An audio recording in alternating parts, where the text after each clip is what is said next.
My name is Veronica Cruz, and I currently work as a radiology department manager at a rural hospital with a clinic attached in outpatient services. The title of my article is Cross-Cultural Communications Barriers in the Healthcare. That is written by Taylor Shannon, Perlu Nicole, Colette, and Marguerite Martin. The publication outlet that I use is West Texas A&M University Library Article Resources. I have attached the link and the actual article to this post below. The article I selected related to the healthcare communication cultural barriers, which many of us who have family members with different cultural demographics, such as different ethnic backgrounds and non-English speakers face when receiving healthcare. This case in particular focuses on patients from the UK and any other backgrounds and non-English speakers. First, the article talks about the purpose of the case study, and that is to investigate healthcare professionals' perceptions as caring for people from different minorities or no English speaking language skills when assessing healthcare.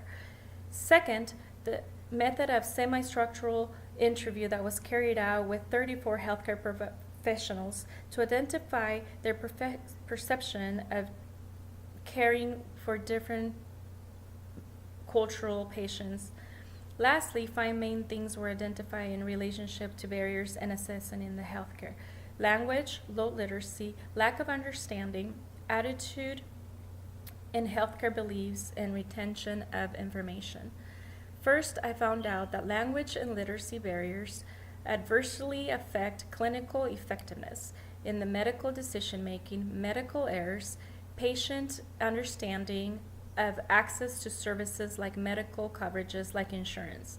Next, I determined that some of the difficulties patients might encounter are language barriers, low literacy, anxiety, lack of understanding, general attitudes, and healthcare beliefs, as well as retention of information.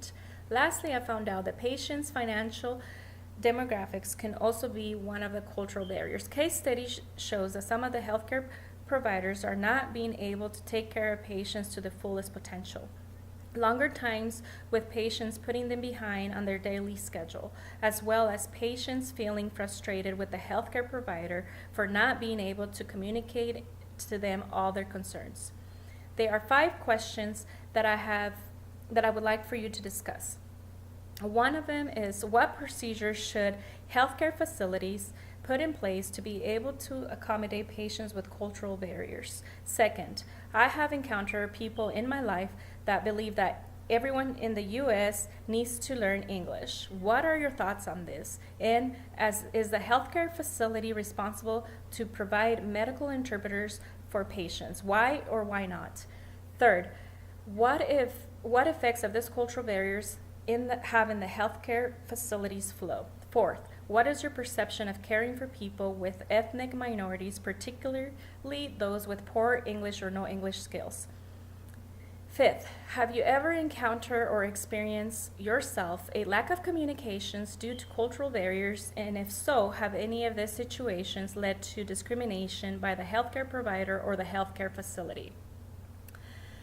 In conclusion, the study's findings were that it's essential for all individuals to be able to communicate with all healthcare services, and it's important to come up with new and innovative approaches to be able to meet the patients that have communication barriers. I agree with many of the healthcare providers that caring for patients who do not speak English or have any other barriers mentioned above, this will require longer periods of time to be able to take care of the patients. I believe that healthcare facilities should take into consideration and make the appropriate scheduling time changes. I personally have to add 15 minutes to every patient's schedule in ultrasound because 75% of our patients' base is in need for medical interpreters. I wanted to make sure that the patients have time to ask any questions, as well as answering any of the technologist's questions. This eliminates patients waiting longer in the waiting room, and the technologists will not feel as rushed. The healthcare provider in this study wanted to make sure that they provided high quality of care to all patients, including those with cultural barriers. And as healthcare providers, it's our job to make sure that we provide high quality care regardless of the cultural differences. This case study just proves to me that there is still some education that needs to be provided, not only to patients, but also as patient providers and healthcare management as well. Hope you enjoy my symposium on cross-cultural communication barriers in the healthcare, and do not forget to answer at least one of my questions. Thank you.